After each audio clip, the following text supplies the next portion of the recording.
Nice, isn't it? Quiet, serene. Every now and then you hear the peacocks holler, or the buzzing of the vibrating mole stakes.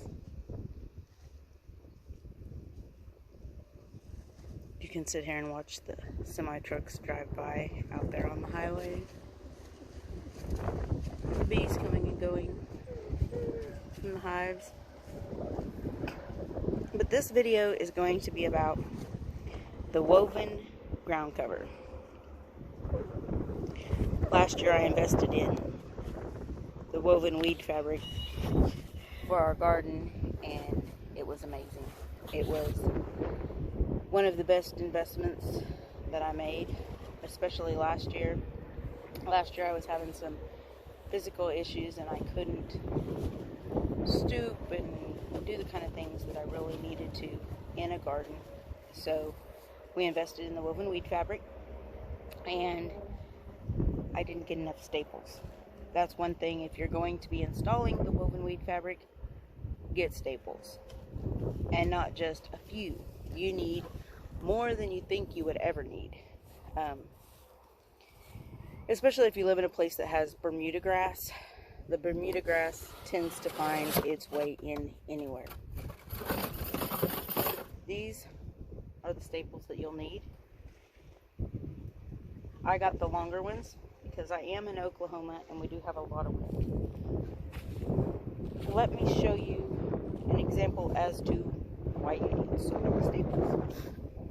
Okay, in this area here, we put a staple, a staple, a staple, a staple, a staple. And as you can tell, nothing has grown up between there. But over here, our staples were a little further apart, and so they've got stuff that kind of came up between them. I've been working this morning on washing the dirt off of the woven weed fabric, because anywhere there is dirt, weeds will grow. In this area here, you can tell I need more staples. In this area here, you can tell it needs more staples. This right here is a real good example. This area here had an extreme amount of grass growing up in and around it because I didn't put enough staples. The grass will grow anywhere there is dirt. So right now I'm seeing a lot of people on Facebook that are putting down the woven weed fabric for the first time, and then they're layering straw on it for added mulch. That is not necessary. If you do that and you get straw or dirt on it, what will happen is the grass will grow down into your woven weed fabric. This grass did not come up through it. It actually got into the dirt along this crevice and grew down into the woven weed fabric because I didn't have it secure enough. And right after we had put it down, we had a huge storm last year, a windstorm, and it blew tons of dirt all over the garden.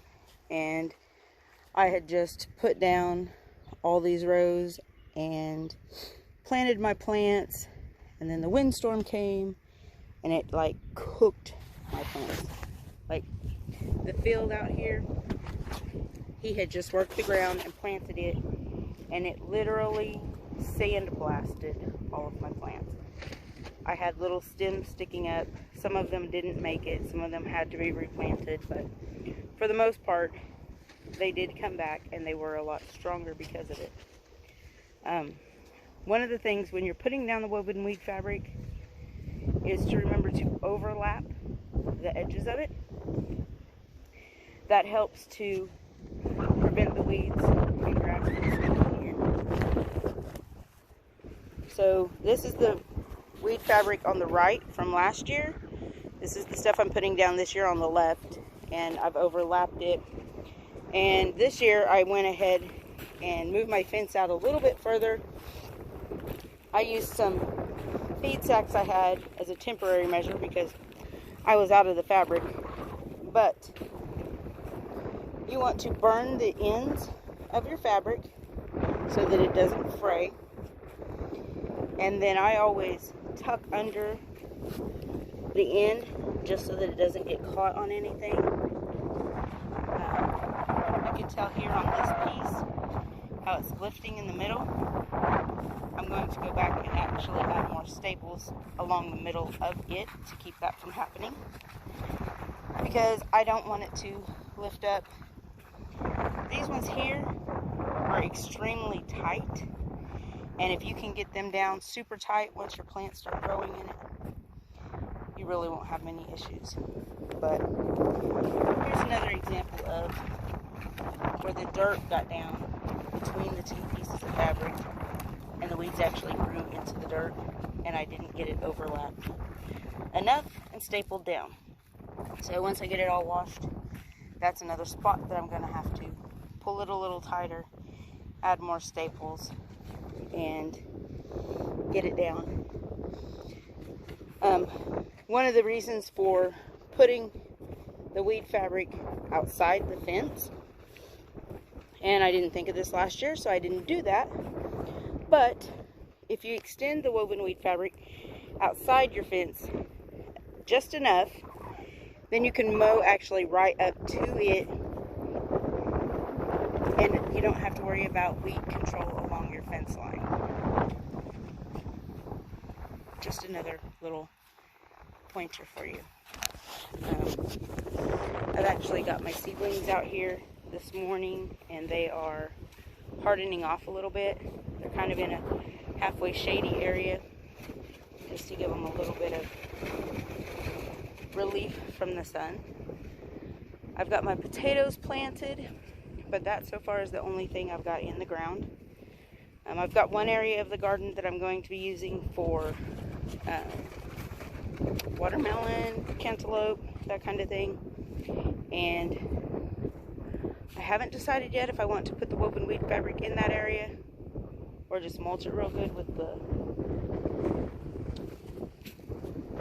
straw.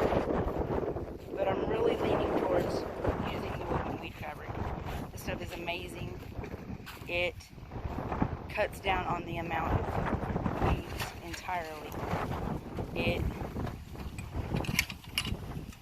I wish I'd known about it years ago.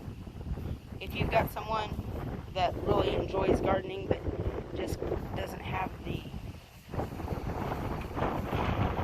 mobility anymore to actually get out and do the weeding and such, it's a great idea for them.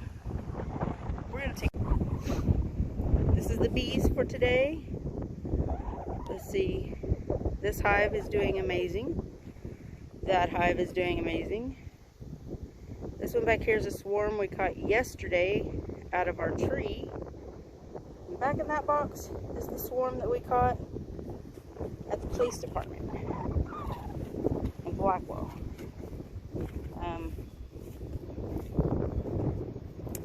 They've got a little chicken feeder back there with some sugar water in it to give those new hives a little extra boost. And that also gives them a good start and keeps the other hives from robbing from them. I actually just take a little chicken water, mix up my solution of sugar water and put it in there and refill it every day. But anyhow, that was just, I wanted to give everyone a quick overview of the woven weed fabric and things to make it work better, things that I screwed up on, and things that might help you with getting your garden ready for this year. Thanks, and as always, if you like the video, please like and subscribe. I would appreciate it.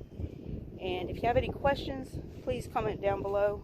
I'm sure there's some things I forgot. I do burn the holes where I go to plant my plants, And since I did most of that last year, I won't have to do that again this year.